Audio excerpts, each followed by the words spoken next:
Good evening, everyone. On behalf of the National Coalition of 100 Black Women, Metropolitan Atlanta Chapter, and MECCA Chapters, the 100 Black Men South Metro, and the emerging 100 South Metro Chapters, Empowered, and the Equity Alliance, welcome to My Vote Counts, the importance and impact of the Georgia Senate runoff election. We did an outstanding job getting voters out on the November 3rd election, an historical election. Now let's get ready to make history again on January 5th with the Georgia Senate runoff election. Today, I was so excited to hear that Georgia had an additional 100,000 voters registered for this runoff election that did not vote in the November 3rd election. This is very important. This is a very important election as the state of Georgia will determine the control of the administration, our new administration in the areas of health, criminal justice, and economic. As a mother of three HBCU college students, I am confident that our future leaders can make a difference and use their voices. So now you're in for a treat, and let's start with the conversations from our college students. And now I will turn it over to our first VP, Jimmy's Buford. Thank you. Thank you for that wonderful welcome. I am delighted to be in the room again with college students.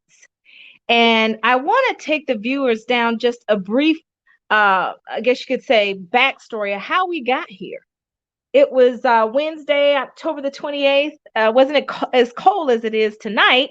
But it was a great night because we had some, I would say, masters of the minds out there thinking and engaging in the conversation with college students represented at different universities and colleges here in Georgia. And so at this time, we are going to, you are in for a treat because we're going to have Chloe Campbell, also called or known as Cece, to drive the conversation with college students. But before we get started with you, Cece, I have to tell our viewers about you. So, I am on Instagram, so I already follow her. So, I'm going to invite all of you to do the same. By the way, she has thousands of followers already, but you can join into the conversation with her. You can find her at CC, and that's CECE dot, then another C, Campbell, and that's on her Instagram account. I went on there and was elated. What a great dynamic community leader are you, Chloe? We're excited. A little bit more about her. She's not just one major, she's a double major at Oglethorpe University. And you might be thinking, well, what are those majors? Let me tell you. Theater and communications. What a great pair, right?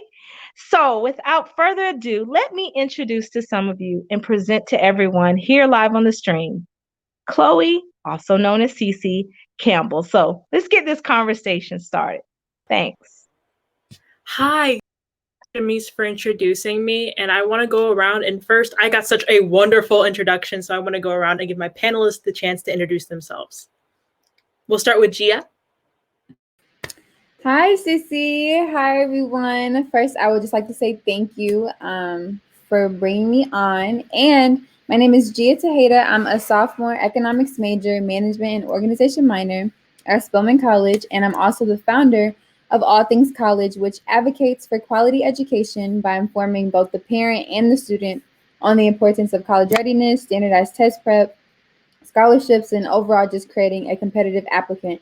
So I'm super excited to be here tonight and to have this conversation about such an important topic. Thank you so much, Gia. And then we're going to move on to Taylor.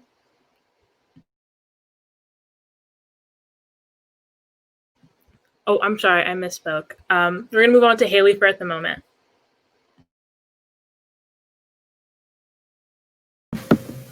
Greetings, everyone. I am Haley E. Smith, a junior, mass media arts major at Clark Atlanta University. And I'm so excited to be re-invited to this panel and share the importance of voting and how it interacts with the media. As a mass media arts major, the reason why I chose this major was to get more representation of Black and Brown people on television, commercials, movies, and everything that we see in the media, because it's something that we consume every day. So I'm very excited to mix that topic with the importance of voting.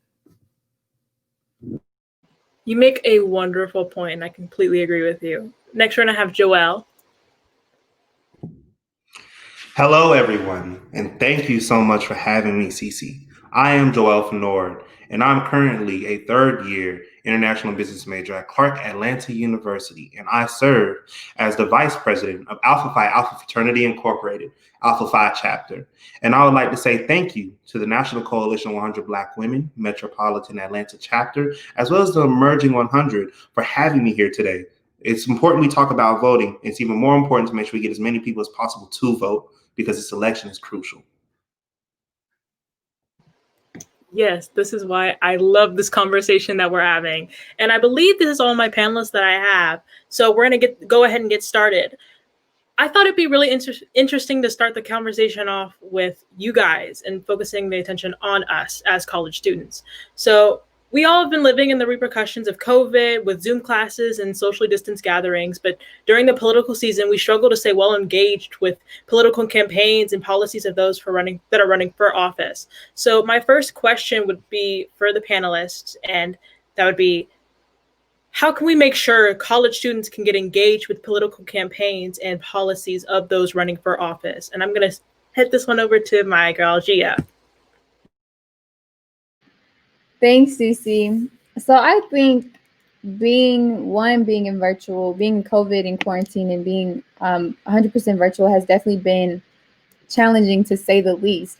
But one way I would definitely have to recommend or suggest staying civically engaged would have to be utilizing social media. That's really the main way that everyone is feeling connected, so to speak, in this time. And I know people have been running excellent campaigns, and I know each of our schools also have like different initiatives to help us remain informed. But even following different campaigns, for example, like Stacey Abrams, her social media campaign or her platform is amazing for young people. So really just utilizing social media and spreading the word like that. Yeah, I completely agree. I think it's really important, especially since we're all aware of how social media works and we're so active on social media, that we should be taking part in that. Wonderful points. Did any of my other panelists have something to add before we head on? All right, we're going to keep moving. So this next question is going to be for Haley. What are some prerequisites that one should consider before voting?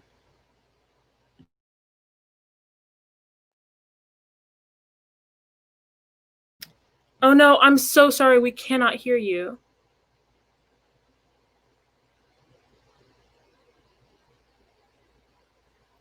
Also, all right, well, you're getting that worked out. We'll come back to you with that question, but right now we're going to head it on over with Joelle. So one question I did have for you, Joelle, is, why do you think that college students should have a strong and, more importantly, continuous political opinion? Well, I am a firm believer in the statement that if you don't stand for something, you will fall for anything. So with that being said, when we go vote, we're making a decision.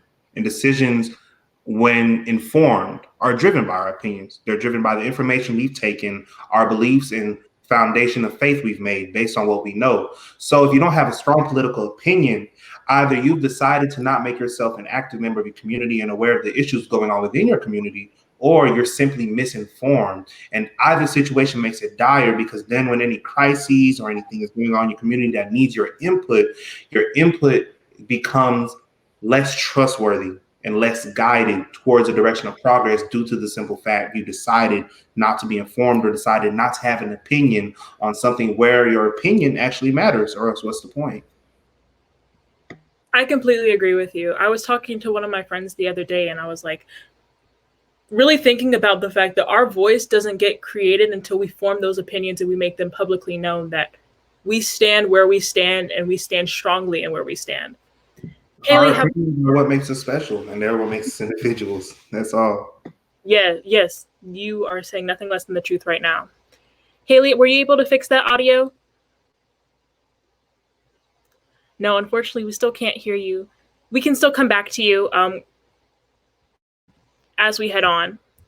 So one thing I did want to ask you guys and open it up for the panelists is, what are some things that you think the youth can do to develop their own political opinions? I know we talked about social media and staying well informed. Also, we talked about forming your own voice and formatting those strong opinions, but how exactly can we get there in creating those opinions? It honestly starts with education.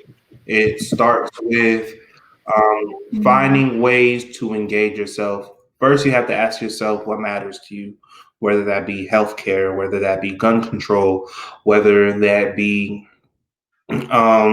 support for the elderly community or people with mental health issues. And then you have to go on and say, well, who's an advocate in these communities? Who do you see most of in these communities? Who speak on behalf of these communities? If somebody's running for a position, they're a past legislator. In their position as a legislator, what bills have they voted on to either help or hurt these communities? And just finding different spaces that belong to you and different spaces you identify with, and then seeing when it comes to the candidate, how well does that candidate identify with your space? Yeah, can I chime in? Yes, go ahead. I would definitely have to agree with Joel because one, it definitely is about first identifying and acknowledging where do you stand with certain topics that you feel kind of help make up your moral compass. And once you can identify that and acknowledge that, then you can figure out, okay, who's running in this potential candidacy that most represents me as an individual. And then I know personally for myself, I'm not the most like politically inclined person. So I do go to like my friends at Spelman and I ask them like, okay, how do you feel about this? Why do you feel this way about it? And just kind of creating a conversation to understand where they stand kind of helps me also understand my stance in it. Yeah, I agree with both of you guys. And I know last time I mentioned some pretty neutral news sources that we could look towards, such as BBC, that will give you guys information that isn't taking a side that we see, like with Fox News or CNN. It really remains unbiased, so you're able to learn the facts, and then you're able to learn, well, how do I agree with the facts, such as Joel was talking about earlier. Haley, did you want to get that audio try? Hello. Yes, beautiful. Ah, that was so frustrating. Okay. Please re-ask my question so I can give you a good answer that you can hear. Okay. What are some prerequisites that one should consider before they go vote? Of course. So, as I was saying, the number one thing you should always do is research your candidate. That's something that I feel like is essential. It's kind of like applying to college and not knowing anything about the school. You're making a very big commitment without, kind of weighing your options and seeing which person, or in our example, which school is best for you and your needs as an individual. A lot of times people assume just because their parents or somebody that's important to them in their life votes a certain way that they have to vote their way as well. But you should make it very unique to you and where you are. Because another thing people don't realize is that the spectrum of how you vote can change over time, especially in the sense if you make more money, your opinions towards taxes may be a little bit different than if you're not making as much money. So I would just say the number one prerequisite is to absolutely research the candidate and pick the best one for you and yourself in that time. I completely agree with you. If I may chime in for a second, I know so many people who don't stay well informed, who don't know the policies, and then it's a waste of a vote because they don't know who they're voting for and what they stand behind, and if those will even align with their opinions. And it's so unfortunate that we lose those voices for our own arguments because nobody wanted to take the time to really understand what they believe and who supported what they believe. Did anyone else have anything to say on that? Nope. All right, then we're going to keep going. So, Gia, I did want to ask you one question. I know that we have an opportunity now, especially being young African American and Black American students, to carry on this legacy for our ancestors. So I wanted to ask you, what does it mean to you to vote for the ones that were voiceless and nameless? Yeah, voting is imperative because at one point we weren't able to. So I really feel as though it's essential that we all do vote because it's not a privilege. It's like a right. Like we should definitely vote. We should exercise our right to vote because, like I said, at one point we didn't have the opportunity to. So why are you not taking the initiative to research these candidates or these potential people who are going to be running for positions in office to exercise your vote? So it's really just a matter of understanding that our voice does matter. You just have to exercise it. So whenever you do exercise it, you're showcasing that you care about what's going on. You care about the choices that are being made for the future. You care about how these potential candidates can impact what's going on in your everyday life. Yes, I 110% agree. Did anyone else want to chime in, or can we keep it going? Joelle, go ahead. I wanted to say that what it means to me to be able to vote for those who are essentially the voiceless and for those who aren't able to vote, well, we have to think about just where we've come in terms of voting. Honestly, the Voting Rights Act wasn't signed until 1965. However, America itself was established in 1776. So for over 2 centuries, us as African American and Black people have been disenfranchised. And when we did fight for these rights, when we did fight for the right to vote, when we did try to use our voices in these polls, the sheer amount of violence and confrontation and opposition that would come to us was truly like unprecedented. And to think that people hang up flags and signs that says a man was lynched today, but and basically the unsaid phrase before that is because he voted yesterday. And so honestly, to be able to have this privilege where I can simply just walk up to a polling precinct and stand in line, walk up to the voting booth, cast my vote, and then go home safely and not even have to think about someone trying to bring harm to me for using my voice speaks volumes to not only the people who didn't get to vote, but the efforts of the people who fought for me to be able to get here to use my voice. And that's what to me lets me know my vote is so important, because if it wasn't, why did they fight so hard for me to not have it? Yes, I completely agree. Yes, snaps. Yeah.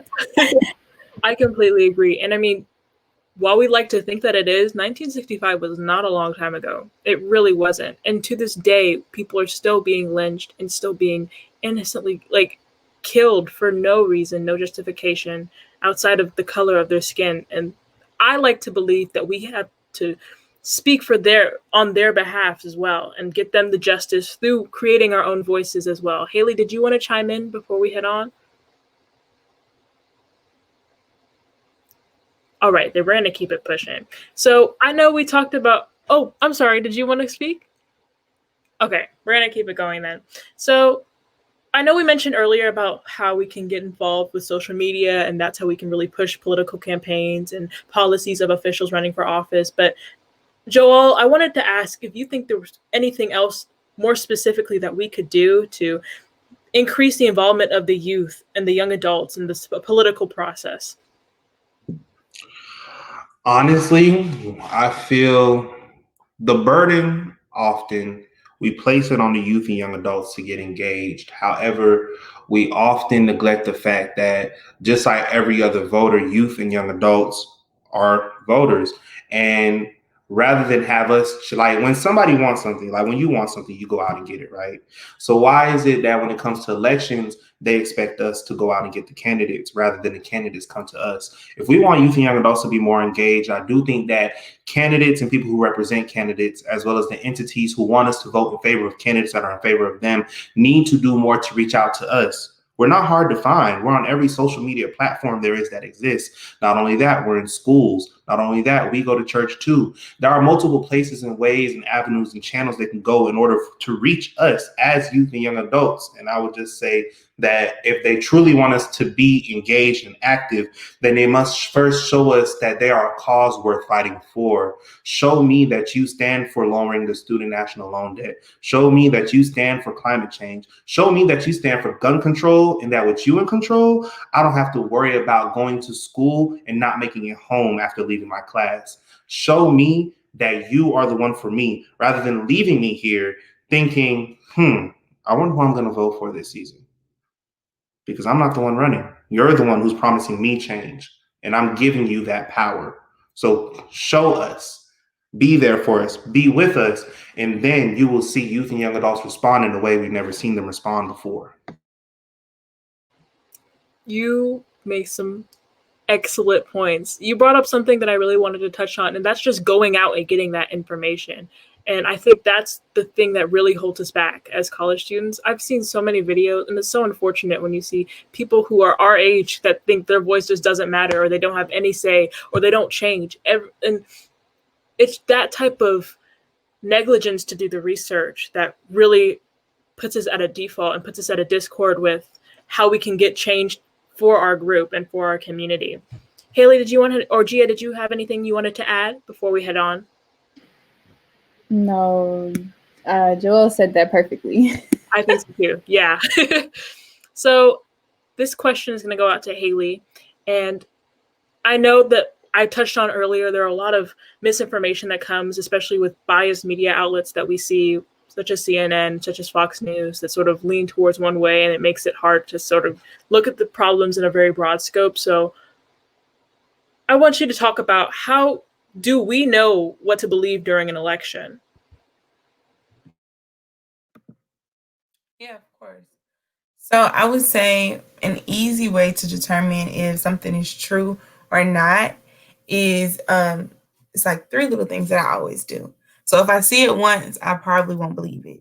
I have to see it a minimum of 3 to 4 times for me to actually considering it that it may be true. And then from there, I will look it up. And if it's on respected websites such as BBC, Times, newspapers, and I'm seeing it in the media more often, I'm more leaning towards believing it and understanding that, okay, this might be reliable information. And then from there, if there's a way I can fact check it with the person that it involves, social media, that's another way as of late that I've been able to make sure, okay, this is true, this is false. And I think that's something that's very important, and why influencers have to be very careful of what they're posting and reposting, because a lot of people are looking to them as their only source of news, i.e. the shade room, or people that you follow that you respect on a personal level or on a social level. But when it comes to politics, they have to make sure that they're posting stuff that is not only factual, but beneficial to the voters. Yeah, and I touched on this too, especially with the Black Lives Matter movement. You see so many people pushing across a personal agenda, and they have so many misinformed interpretations of policies and of news and of media, and it becomes so unfortunate when people get lost and confused, because somebody could take that misinformation and like, oh, well, this is the only thing I'm seeing. So what you brought up with, I don't believe something unless I see it 3 or 4 times, I think that's beautiful. And if that was something that everyone listened to, how different the world we see today would be. You know what I'm saying? But as we bring it to a close, one of the last questions that I had for you guys is what I touched a bit on earlier. We see a lot of college kids sort of practice voter apathy, in which they just don't take the time to go and look at the politics. And so I want to see, from your perspective, as those who I know actively use their voices for voting, why do you believe that so many people, especially our age, are so apathetic when it comes to voting? And this is for any of my panelists. We can head it off with Joel, though, because you were making some really good points throughout all of this.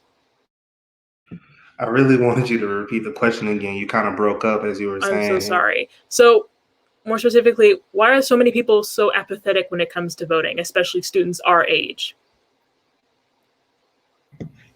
I think it comes from apathetic, meaning like they don't feel a connection, correct? Yeah, they don't feel inclined to do the research. They don't feel encouraged to follow through with politics. I think it comes from a point with us, honestly, because we live in a generation, I would say, that is so transparent. And by that, I mean, when it comes to us, especially with the age of social media and the digital age, and even with our friends, we see each other every day. A lot of the things that we trust and believe in, it's because we know their inner workings. And not only that, not only do we know their inner workings, but they know our inner workings to the point where we put ourselves out there. But when it comes to voting and politics and the government and these various systems, there's a very huge lack of transparency. And because of the lack of transparency, the lack of relatability, the lack of outreach, as youth and young adults, we often disconnect because we don't want to connect with anything that doesn't show us what it is. Even when voting, it's like it comes to a point, honestly, especially with the 2016 election, where after the election was over, we heard all the things about vote tampering, where it's like, yeah, I cast my vote, but how do I know my vote really counts? How do I know that the numbers they're showing on CNN or Fox or MSNBC that they're showing, oh, these are the people that voted for this, these are the people that voted for this. How do I know that that's the truth, honestly? And I think that's where a lot of the apathy comes from. But I think what's different about this election is the sense of, I just don't think I've ever seen an election where voting was stressed this hard, they're stressed this much. I don't think I've necessarily seen an election where people were pushing so hard to show people that there is power in your vote. And I do think that Georgia turning blue in a presidential election, when Georgia's traditionally red, spoke as a testament to everybody that your vote does count. And then to even look at the map, and the map shows these are the places in Georgia that's blue. These are places in Georgia that's red. And you're looking at these places and you might see where you live, and where you live aligns with what you believe in. It makes sense. And so we're coming to an age where transparency, due to the lack of it, led to apathy. But due to the increase in it, we're seeing more participation, I would say. All right, and I think we don't have any questions from the chat, and that was our last question for this conversation, which went beautifully, guys. Thank you so much for the insight, and you guys all made some really good points and really important points that I'm hopeful that everyone can walk away with. Joel, I'm going to turn it to you for some closing thoughts. Thank you so much, Cece. I'd like to say that ever since the ratification of the Voting Rights Act of 1965, young adults have been more than engaged in the electoral process. As a matter of fact, according to the Census Bureau of the United States, there's been a steady increase in the participation of voters between the ages of 18 and 29 every year, except for 2012, where it decreased after the record-breaking turnout in the 2008 presidential election of President Barack Hussein Obama. Therefore, it's safe to say that when it comes to our generation of young people, we are the leading participants when it comes to the electoral process. However, at this time, for the sake of preserving democracy and exercising the right that our ancestors gave up their lives and freedom for, it's time to show up stronger, louder, and larger than we've ever shown up before. Early voting is now open and ends January 1st.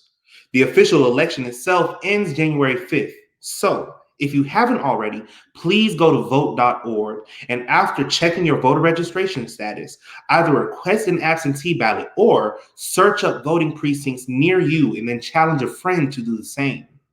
We need everyone to do their part, because a voteless people is a hopeless people. And in times like this, we need to spread as much hope as we possibly can.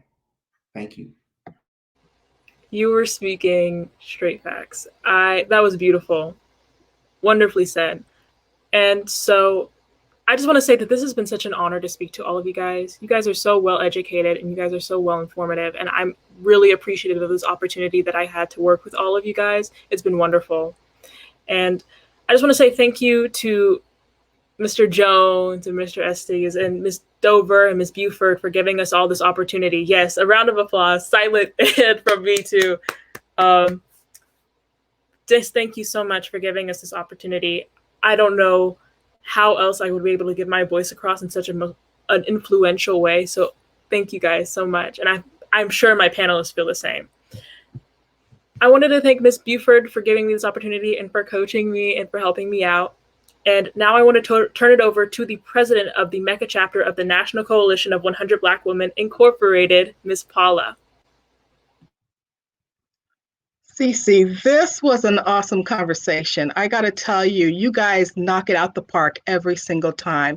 This is my second rodeo with you guys, and every time I'm so impressed. I'm so heartened by your enthusiasm. I'm heartened by your zeal for this work, and it really is a work.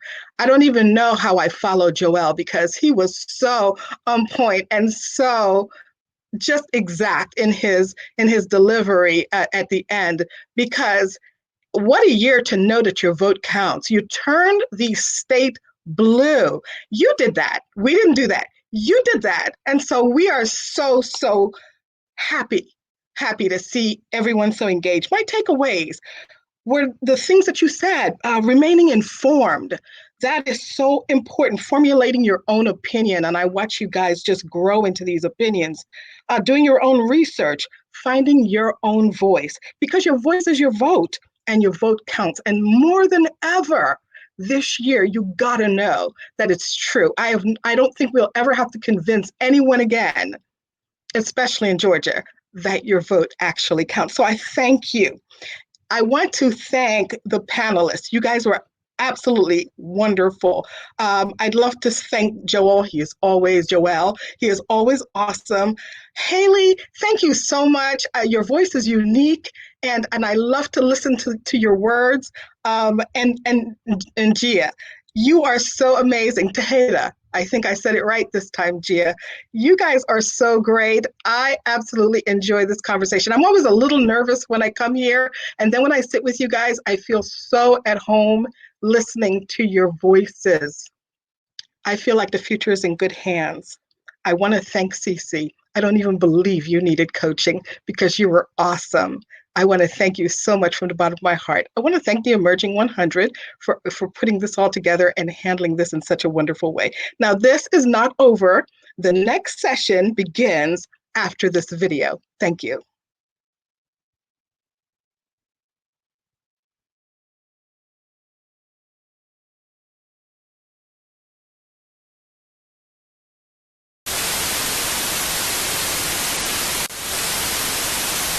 I just wanted to stop by and tell everybody that you all should be at the polls November 3rd.